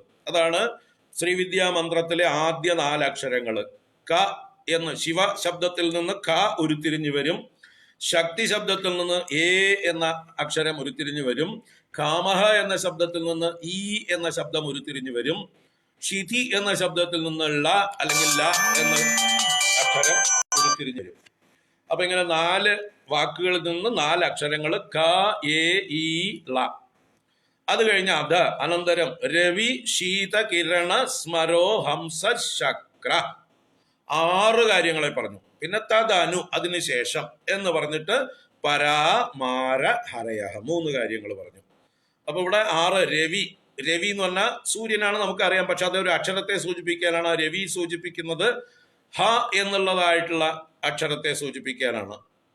ശീതകിരണൻ ചന്ദ്രനാണ്, അത് സൂചിപ്പിക്കുന്നത് സ എന്നുള്ള അക്ഷരത്തെയാണ്. സ്മരഹ എന്നുള്ളത് കകാരത്തെ സൂചിപ്പിക്കുന്നു. ഇവിടെ ഹംസ ശബ്ദം ഹകാരത്തെ സൂചിപ്പിക്കുന്നു. ശക്ര ശബ്ദം ലകാരത്തെ സൂചിപ്പിക്കുന്നു. ഇവിടെ 5 കാര്യങ്ങളാണ് പറഞ്ഞത്. ഹ, സ, ക, ഹ, ള, ഈ 5 അക്ഷരങ്ങള്. അതിനുശേഷം പരാ, മാര, ഹരയഹ. പരാ ഒരു വാക്ക്, മാര മറ്റൊരു വാക്ക്, ഹര ശബ്ദം മറ്റൊരു വാക്ക്. അതിന്റെ ഹരി ശബ്ദമാണ്. അതിന്റെ ബഹുവചനമായിട്ട് 3 കൂടി ചേർത്ത് പരാമാര ഹരയഹ എന്ന് പറഞ്ഞു. അപ്പൊ ഇതിൽ നിന്ന് ഉരുത്തിരിഞ്ഞു വരുന്നത് സ, ക, ള എന്ന 3 അക്ഷരങ്ങളാണ്. എന്നിട്ട് അപ്പൊ 3 ഗ്രൂപ്പായത്. ആദ്യത്തെ 4 എണ്ണം ഉള്ളത്, പിന്നത്തെ 5 എണ്ണം ഉള്ളത്, പിന്നത്തെ 3 എണ്ണം ഉള്ളതായിട്ടുള്ള അക്ഷരങ്ങൾ. എന്നിട്ട് അമീ ഹൃല്ലേഖാഭിഹി തിസൃഭിഹി അവസാനേഷു ഘടിത ഭജന്തേ വർണ്ണാസ്തേ. അമീ ഹൃല്ലേഖാഭിഹി തിസൃഭിഹി അവസാനേഷു ഘടിത. ഇതിന്റെ കൂട്ടത്തില് അവസാനേഷു ഹൃല്ലേഖാഭിഹി ഘടിത. ഹൃല്ലേഖ എന്നുള്ളത് കൊണ്ട് ഹ്രീം എന്നുള്ളതായിട്ടുള്ള ശബ്ദമാണ് ഉദ്ദേശിക്കുന്നത്. അപ്പൊ ഇത് 3ന്റെയും ഈ 3 ഗ്രൂപ്പിന്റെയും അവസാനത്തിൽ ഹ്രീം എന്നും കൂടി ഘടിപ്പിച്ചാൽ തേ നാമാവയവതാം വർണ്ണാഹ ഭജന്തേ. അമ്മയുടെ നാമങ്ങളുടെ അവയവങ്ങളായിരിക്കുന്ന വർണ്ണങ്ങളായി ഭവിക്കുന്നു എന്നാണ് അർത്ഥം. അപ്പൊ എന്താണ് ഇവിടെ പഞ്ചദശാക്ഷരി 15 അക്ഷരങ്ങള്? അതിന്റെ അക്ഷരങ്ങളെ സൂചിപ്പിക്കുകയാണ്. ക, എ, ഈ, ള ആദ്യത്തെ 4. അതിന്റെ കൂടെ അവസാനം ഒരു ഹ്രീം ചേർക്കണം. അപ്പൊ എന്തായി? ക, എ, ഈ, ള, ഹ്രീം.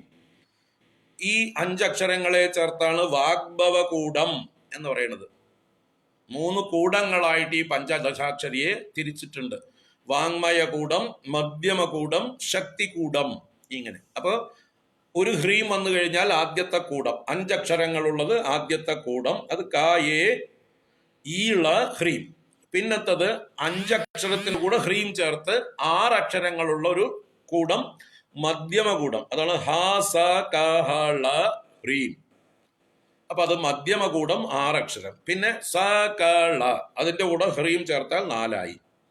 അപ്പൊ 4 അക്ഷരങ്ങളുള്ളതായിട്ടുള്ള ശക്തികൂടം. അങ്ങനെ വാങ്മയകൂടം, മധ്യകൂട സ്വരൂപിണി, ശക്തികൂടൈകതാപന്ന, കട്യതോ ഭാഗധാരിണി എന്നൊക്കെ നിങ്ങൾ ലളിതാ സഹസ്രനാമത്തില് ദേവിയുടെ ഈ 3 കൂടത്രയങ്ങളെ കുറിച്ച് പറയും. അപ്പൊ ഇതാണ് പഞ്ചദശാക്ഷരി. ഇതൊക്കെ ഈ അക്ഷരങ്ങളൊക്കെ ബീജാക്ഷരങ്ങളാണ്, അഥവാ ഇതിൽ നിന്ന് വേറെ ചില സൂക്ഷ്മ തത്വങ്ങളുണ്ട്. അത് ഗുരുമുഖത്ത് നിന്ന് നമ്മൾ അഭ്യസിക്കേണ്ടത്. ഇതിപ്പോ നമ്മൾ അതിന്റെ അക്ഷരങ്ങളെ മാത്രമേ അറിയുന്നുള്ളൂ. ഇത് കോഡ് ഭാഷകളാണ്. ഇപ്പൊ നമ്മള് എന്താ പറയുക, ഓരോരുത്തരുടെ പേര് പറയുമ്പോൾ പേരിന് പകരം അവരുടെ എന്താ പറയുക ഇനീഷ്യലും ചേർത്ത് EVR എന്ന് പറഞ്ഞാൽ എന്താണ്? തമിഴർക്ക് അറിയാം EVR ആരാണ്, MGR ആരാണ്, അല്ലേ? MGR MG Ramachandran. അപ്പോൾ അയാളുടെ ബാക്കിയുള്ള MGയുടെ ഒക്കെ എന്താണ് കോഡ് എന്ന് അന്വേഷിച്ചറിയണം. EV Ramaswamy നായിക്കരാണ് EVR. മൂക്ക സ്റ്റാലിൻ, അല്ലെങ്കിൽ മൂക്ക എന്ന് പറഞ്ഞാൽ കരുണാനിധി, കരുണാനിധി എന്നാണ് അർത്ഥം. അപ്പൊ ഇതുപോലെ കോഡ് ഭാഷകളാണ്. നമ്മളിവിടെ പലരെയും AKG ഒരു കോഡാണ്. നമ്പ്യാരുടെ പേരാണ്, ഗോപാലൻ നമ്പ്യാരുടെ, അല്ലേ? അപ്പൊ അതുപോലെയുള്ള ഒരു കോഡ് പ്രയോഗമാണ് ഈ പഞ്ചദശാക്ഷരി മന്ത്രം. അത് രഹസ്യമാണ്. അത് നമ്മൾ ഗുരുമുഖത്ത് നിന്ന് അഭ്യസിക്കണം. ഇവിടെ അക്ഷരങ്ങളെ മാത്രം സൂചിപ്പിച്ചു. അപ്പൊ ഈ പഞ്ചദശാക്ഷരി മന്ത്രത്തിന്റെ 15 അക്ഷരങ്ങൾ ഇങ്ങനെ ഉണ്ടായി വന്നിരിക്കുന്നു. എന്താ പറയുക, പ്രസിദ്ധമായ മന്ത്രാക്ഷരങ്ങളെ വർണ്ണിച്ചിരിക്കുന്നു. അപ്പൊ ഈ പറഞ്ഞ ശ്രീവിദ്യാ തന്ത്രത്തിലെ ഒരു പ്രധാനമായിട്ടുള്ളതാണ് ഈ മന്ത്രം, ഈ പഞ്ചദശാക്ഷരി മന്ത്രം, ത്രിപുരസുന്ദരി മന്ത്രം. അപ്പൊ അതിനെക്കുറിച്ചൊന്ന് വർണ്ണിച്ചു എന്ന് മാത്രം. അപ്പോൾ അതൊന്ന് മനസ്സിലാക്കിയിരിക്കുക. ഇതാണ് 15 അക്ഷരങ്ങൾ. അപ്പൊ അതിനെക്കുറിച്ച് കൂടുതൽ പഠിക്കേണ്ട ആൾക്കാരൊക്കെ ശ്രീവിദ്യാ ഉപാസകന്മാരായിരിക്കുന്ന ഗുരുക്കന്മാരെ സമീപിക്കുക. അവരിൽ നിന്ന് ക്രമത്തിലുള്ളതായിട്ടുള്ള ശ്രദ്ധാപൂർവം ക്ഷമയോടുകൂടെ ഉപദേശങ്ങൾ സ്വീകരിച്ച് ഉപാസന ചെയ്ത് ശ്രീവിദ്യാ ഉപാസകന്മാരായി തീരുക. എല്ലാ വിദ്യകളിലും വെച്ച് ഏറ്റവും ശ്രേഷ്ഠമായിട്ടുള്ള വിദ്യയാണ് ശ്രീവിദ്യ. ആ ശ്രീവിദ്യ ഒന്ന് മതി ദേവീ ഭക്തന്മാരായിട്ടുള്ള ആളുകൾക്ക്, വേറൊരു വിദ്യയും ആവശ്യമില്ല. തുടർന്ന് 33-ാമത്തെ ശ്ലോകം. ഈ ശ്രീവിദ്യാ മന്ത്രത്തോട് വേറൊരു 3 ബീജാക്ഷരങ്ങളും കൂടി മുന്നേ ചേർത്ത് ഉപാസിക്കുന്നതായിട്ടുള്ള ആൾക്കാരുണ്ട്. ഈ ശ്രീവിദ്യാ മന്ത്രത്തോട് അല്ലെങ്കിൽ ഈ 15 പഞ്ചദശാക്ഷരിയോട് ശ്രീം എന്ന് അവസാനം ചേർത്താൽ, 16-ാമത്തെ അക്ഷരം ശ്രീം എന്ന് ചേർത്താൽ അത് ഷോഡശാക്ഷരി മന്ത്രമായി. മുമ്പേ ചില ഇത് ചേർത്താല് ഐം ഹ്രീം ശ്രീം എന്നുള്ളതായിട്ടുള്ള 3 ബീജങ്ങളുണ്ട്. അത് ചേർത്ത് കഴിഞ്ഞാല് അത് അഷ്ടദശാക്ഷരി മന്ത്രമാവും, 18 അക്ഷരങ്ങളുള്ളതായിട്ടുള്ള മന്ത്രം. അപ്പൊ ഇതിൽ 18 അക്ഷരങ്ങളുള്ളതായിട്ടുള്ള മന്ത്രത്തെ സൂചിപ്പിക്കാനാണ് ഈ 33-ാമത്തെ ശ്ലോകം. സ്മരം യോനിം ലക്ഷ്മീം ത്രിതയമിദമാദൗ തവ മനോഃ നിധായൈകേ നിത്യേ നിരവധി മഹാഭോഗരസികാഃ ഭജന്തി ത്വാം ചിന്താമണിഗുണനിബദ്ധാക്ഷവലയാഃ ശിവാഗ്നൗ ജുഹ്വന്തഃ സുരഭിഘൃതധാരാഹുതിശതൈഃ.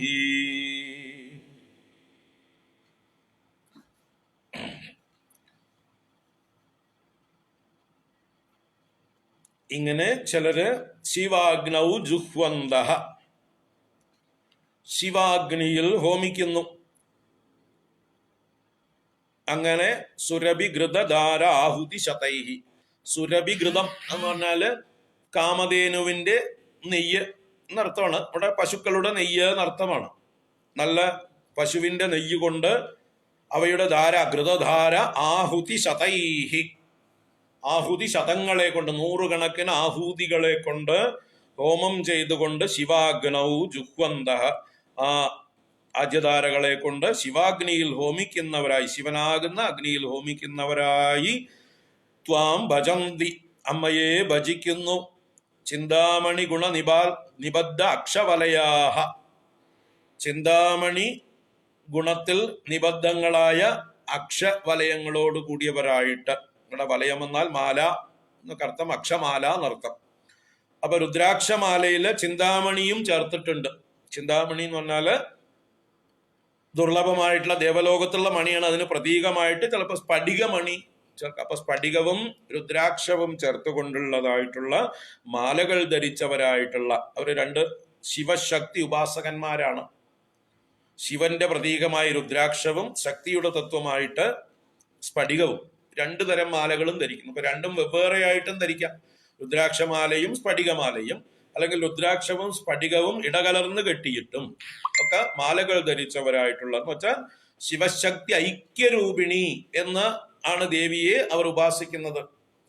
ലളിതാ സഹസ്രനാമത്തിലെ അവസാനത്തെ നാമം അതല്ലേ, ശിവശക്തി ഐക്യരൂപിണി ലളിതാംബിക. 999 നാമം ശിവശക്തി ഐക്യരൂപിണി എന്നാണ്. ശിവശക്തി ഐക്യരൂപിണിയാണ് ദേവി. അപ്പൊ ശിവനും ശക്തിയും ഒന്ന് തന്നെയാണ്. ഇനി വരാനിരിക്കുന്ന 2 ശ്ലോകങ്ങളും അതിനെ സൂചിപ്പിക്കണം. ദേവി അമ്മയും ഭഗവാനും രണ്ടല്ലല്ലോ. 34ഉം 35ഉം ശ്ലോകങ്ങളിലൂടെ ആ ആശയത്തെ ഉറപ്പിക്കുന്നുണ്ട്. അപ്പൊ ഇവിടെ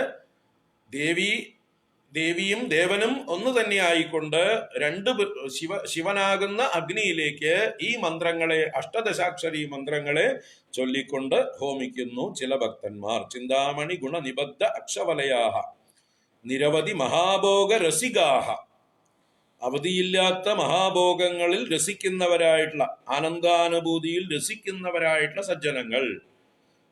നിത്യേ എന്ന് ദേവിയെ സംബോധനയുണ്ട്. അല്ലയോ നിത്യയായിരിക്കുന്നവളെ, നിത്യസ്വരൂപിണി ദേവി എന്ന് സംബോധന ചെയ്തുകൊണ്ട് ഇവിടെ പറയണു. സ്മരം യോനിം ലക്ഷ്മീം ത്രിതയം ഇതം ആദൗ തവ മനോഹോ നിദായ. ഇവിടെ തവ മനോഹോ എന്ന് പറഞ്ഞാൽ മനു എന്ന് പറഞ്ഞാൽ മന്ത്രം എന്നർത്ഥമാണ്. മനു എന്നുള്ള ശബ്ദത്തിന് മന്ത്രം എന്നർത്ഥം. നമ്മുടെ സ്വയംഭൂവ മനു മുതലായിട്ടുള്ള മനുക്കൾ വേറെ. ഇവിടെ മനു എന്നുള്ളതിന് മന്ത്രം, മനുതേ ഇതി മന്ത്രം. മനിക്കപ്പെടുന്നത് കൊണ്ട്, ചിന്തിക്കപ്പെടുന്നത് കൊണ്ട്. മനനാത് ത്രായതേ ഇതി മന്ത്ര. നമ്മൾ മനനം ചെയ്യുമ്പോൾ രക്ഷിക്കുന്നതാണ് മന്ത്രം. അപ്പൊ മനു എന്നും മന്ത്രത്തിന് പര്യായ ശബ്ദം. അപ്പൊ തവ മനോഹോ എന്ന് പറഞ്ഞാലോ നിന്റെ മന്ത്രത്തിന്റെ, മനോഹോ എന്നുള്ളത് മനു ശബ്ദത്തിന്റെ ഷഷ്ടിയാണ്. അപ്പോ അമ്മയുടെ മന്ത്രത്തിന്റെ ആദൗ ത്രിതയം നിദായ, മുമ്പേ ഈ 3നെയും നിദായ വെച്ചിട്ട് ഉറപ്പിച്ചിട്ട്. ഏത് 3നെ? സ്മരം യോനിം ലക്ഷ്മി. 3 കാര്യങ്ങൾ പറഞ്ഞു. ഈ സ്മരന്റെ ബീജാക്ഷരമാണ് ഐം എന്ന് സൂചിപ്പിക്കുന്നത്. യോനി ശബ്ദം കൊണ്ട് ഇവിടെ ഹ്രീം എന്ന ഭുവനേശ്വരി ബീജമാണ്. ലക്ഷ്മി കൊണ്ട് ശ്രീം എന്നുള്ളതായിട്ടുള്ള ബീജം. അപ്പൊ എന്തായി? ആ 15 അക്ഷരങ്ങൾക്ക് മുമ്പായിട്ട് ഐം ഹ്രീം ശ്രീം എന്ന് ഉച്ചരിച്ചുകൊണ്ട് പിന്നെ കായേള ഹ്രീം ഹസകള ഹ്രീം സകള ഹ്രീം എന്നുള്ള പഞ്ചദശാക്ഷരിയും ചേർത്ത് അഷ്ടദശാക്ഷരിയായി അമ്മയെ ചില ആളുകൾ, ചില ഭക്തന്മാർ ഭജിക്കുന്നു. അവര് രുദ്രാക്ഷ സ്ഫടികമാലകൾ ധരിച്ചുകൊണ്ട് ശിവാഗ്നൗ ജുഹ്വന്തഃ സുരഭികൃതധാരാ ആഹുതി ശതൈഹി. നല്ല പശുവിന്റെ നെയ്ധാരകളെ കൊണ്ട് ആഹൂതികൾ 100 കണക്കിന് ചെയ്തുകൊണ്ട് ദേവിയെ ഉപാസിക്കുന്നു. അപ്പൊ ശ്രീവിദ്യ ഹോമം എന്നൊക്കെ പറയുന്നതായിട്ടുള്ള അഷ്ടദശാക്ഷരി മന്ത്രം കൊണ്ടാണ് ദേവിക്ക് ഹോമം ചെയ്യുക എന്നുള്ള സൂചനയെ ഇവിടെ പറഞ്ഞു.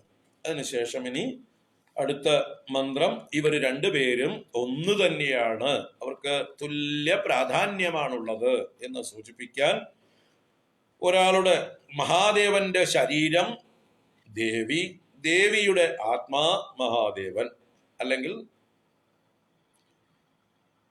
മഹാദേവിയുടെ മഹാദേവന്റെ ശരീരം ദേവി, ദേവിയുടെ ശരീരം അല്ലെങ്കിൽ ആത്മാ രണ്ടും ഭഗവാനും. ആത്മാ ശബ്ദത്തിന് 2 അർത്ഥമുണ്ട്. അപ്പൊ ദേവിയുടെ ശരീരം ഭഗവാനും ഭഗവാന്റെ ശരീരം ദേവിയും എന്നും എടുക്കാം. രണ്ടുപേരും പരസ്പരം ആത്മാവായിട്ടും എടുക്കാം. അങ്ങനെയുള്ള ഒരു ശ്ലോകമാണ്. അത് ചൊല്ലി നിർത്താമെന്ന് ബാക്കി നാളെ കാണാം. ശരീരം ത്വം ശംഭോഃ ശശിമിഹിരവക്ഷോരുഹയുഗം തവാത്മാനം മന്യേ ഭഗവതി നവാത്മാനമനഘം അദശേഷശേഷീത്യയമുഭയ സാധാരണതയാ സ്ഥിതഃ സംബന്ധോ വാ സമരസപരാനന്ദപരയോഃ. നാളെ കാണാം ബാക്കി. അപ്പോൾ ഇന്നത്തേക്ക് സമർപ്പിക്കാം. എല്ലാവർക്കും ശുഭദിനാശംസകൾ. കറണ്ട് ഇല്ലാതെ തന്നെ ഒപ്പിച്ചു. നാളെ 8 to 8:30 പാരായണം, 10 to 11:30 വ്യാഖ്യാനം. ഹരിയോ.